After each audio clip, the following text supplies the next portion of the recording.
শ্যামল দে যারা এলাকাবাসীগণকে নিয়ে আমরা একটা সাধারণ সভা করে থাকি, বিশেষ করে আমাদের ক্লাবের কিছু কর্মসূচি সামনে রেখে। আজকে প্রথমে আমি এই কর্মসূচি বক্তব্য আলোচনা করার আগে আমি ক্লাবের সমস্ত সদস্য ক্লাবের যারা কর্মকর্তা আছেন এবং যারা অভিভাবকরা উপস্থিত আছেন, এই এরিয়া যারা আমাদের ক্লাব সঙ্গে যুক্ত আছেন, প্রত্যেককে আমি ধন্যবাদ জানাই আমাকে সম্বোধিত করার জন্য।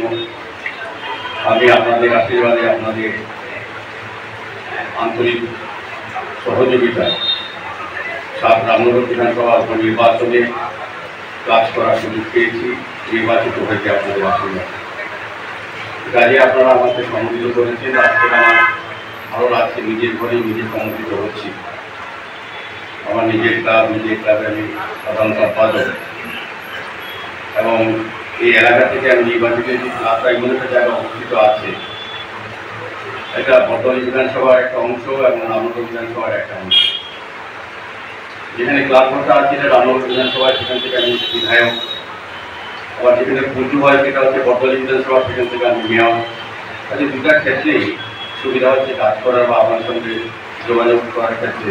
যে দুটা ক্ষেত্রেই আমি নির্বাচিত বলছি, একটা পৌর নিগমের এবং একটা রাজ্য পৌর বিধানসভা।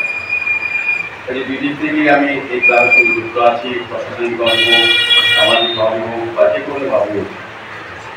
তো আমি আজকে আমাদের সম্বোধিত করা হয়েছে, আমি যে কৃতজ্ঞতা প্রকাশ করছি, পাশাপাশি আমি বলবো যে আমার দায়িত্ব কিছুটাও বেড়েছে আপনাদের প্রতি। এমনিতেই শহরের মেয়র হিসেবে শহরে আসছি, বিধানসভা কেন্দ্র নিয়ে আগরতলা সহ দায়িত্বে থাকি, কাজ করার চেষ্টা করি।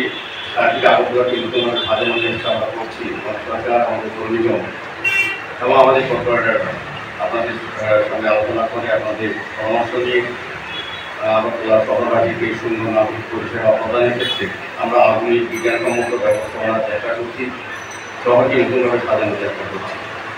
ঠিক আছে, আপনাদের সহযোগিতা চাই। আমরা বিশ্বাস করি সরকারি যে কোনো প্রকল্প বাস্তবায়ন করতে গেলে জনগণের শক্তি অংশগ্রহণ অত্যন্ত প্রয়োজন। ঠিক আছে, আপনারা সহযোগিতা করে এসেছেন। আগামী দিনেও আমি বলবো যে এই ধরনের সামাজিক সংস্থার ক্লাব অত্যন্ত গুরুত্বপূর্ণ ভূমিকা গ্রহণ করে। কাজেই আমাকে সম্মিলিত করাতে আমি বলবো যে আমার চিন্তা ভাবনা এই ক্লাব এরিয়া সহ আগরতলা বিধানসভার উন্নয়নে আমি চেষ্টা করবো কাজ করার আপনাদের